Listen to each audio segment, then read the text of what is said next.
Welcome to Manifested Publishers.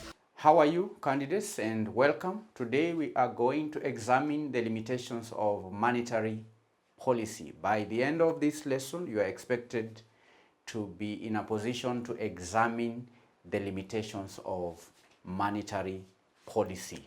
Limitations of monetary policy. We'll examine 5 limitations of monetary policy. Number 1 will be in relation to underdeveloped money markets. Number 2, lack of integrated interest rate structure. Number 3, proportion of credit to money. The 4th limitation will be in relation to the existence of inflation. And lastly, high liquidity. Number 5. We are going to examine the 5 limitations of monetary policy. The first point I've said is underdeveloped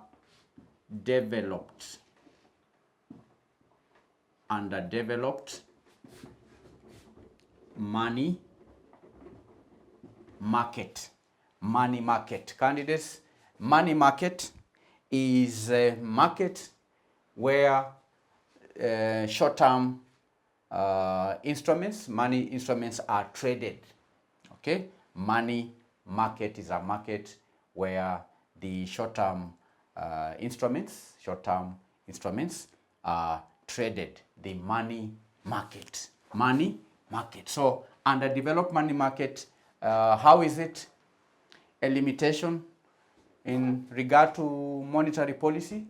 Candidates, the money market in developing countries is highly underdeveloped, and due to the unorganized nature of the money market and lack of its integration with the central bank, the traditional methods of credit control like the bank rate policy, the open market operations, and variations in the reserve ratio have got limited effect. Due to the underdevelopment of money market in developing countries, candidates, the instruments that we learned earlier, like the money market, becomes not effective when it comes to the operation or the instrumentalization of money market in the developing countries. So that is one limitation of monetary policy, underdeveloped money market. And I've said money market is a market where short-term financial instruments are traded. The second limitation is in relation to the interest rate structure, lack of integrated interest rate structure. Lack of integrated interest rate structure. Now, the various types of interest rates prevalent in the money market do not bear any definite relationship with the bank rate of a country. And any changes affected in the bank rate do not produce proportional changes in the other interest rates. So the result is that the central bank of a country is unable to control the money market in an effective manner, and therefore the monetary policy fails in its operation. So lack of integrated interest rate structure is a limitation when it comes to operationalization of the monetary policy. Number 3, proportion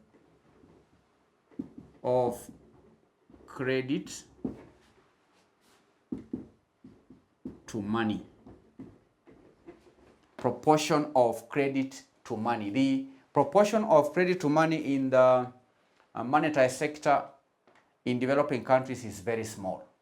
And you may find about 80% or 75% proportion or 75% money supply, okay, that consists currency in active circulation. So the bank deposits in such an economy form a small and insignificant portion of the total money supply. And that is a serious limit on the working of any monetary policy.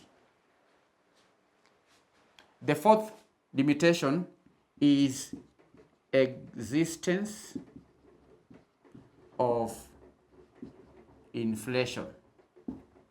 Existence of inflation. A developing economy candidate is highly sensitive to inflammatory pressures.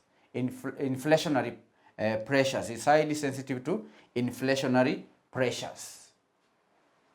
And government incurs huge expenditure on various types of development projects, and it increases the effective demand much more than output of consumer goods. So the result is a sharp rise in demand, a sharp rise in demand, or a sharp rise in the eternal price of commodities.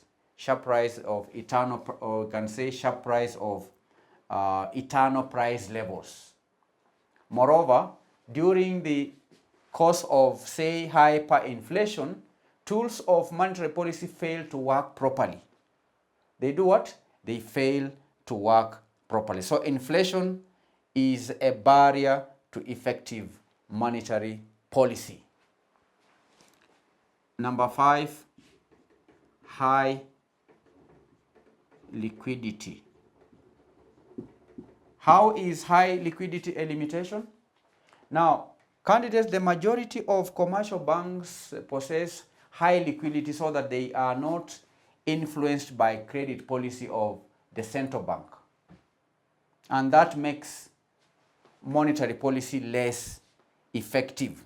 So in a scenario where the commercial banks have high liquidity, then any instrument or any monetary policy that is initiated or the central bank puts in place becomes less effective. And we all know that in developing countries and even developed countries, commercial banks sometimes possess high levels of liquidity.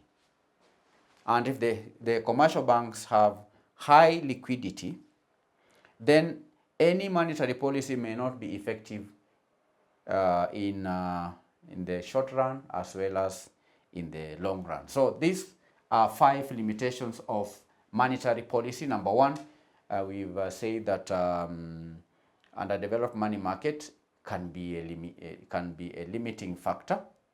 Okay, underdeveloped money market. Number 2, lack of integrated interest rate structure. Integrated interest rate structure. You may find in the economy different interest rates. They are not integrated. We may have several interest rates. There are various types of interest rates that are prevalent in the money market. You may have different rates on, say, treasury bills, on short-term loans. The rates are different. Okay? And they may not bear any relationship with the bank rate of the country. So any changes affected in the bank rate, that are affected in the bank rate, do not produce proportional changes in other interest rates because they are incoherent.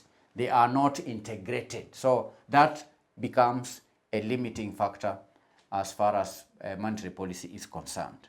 Then number 3, we discuss proportion of credit to money. Proportion of credit to money. We say that the proportion of credit to money in the monetized sector may be very small, and nearly 80% money supply consists of currency in active circulation. 80% is active circulation. So the bank deposits in such an economy form only a small and insignificant portion of the total money supply. And that, we said, is a serious limit on any monetary policy. Number 4, existence of inflation. We know inflation is the persistent increase in prices of commodities. And developing economy, we know, is highly sensitive to inflationary pressures. And again, the government incurs huge, we know, expenditure on various types of development projects, and also that increases the demand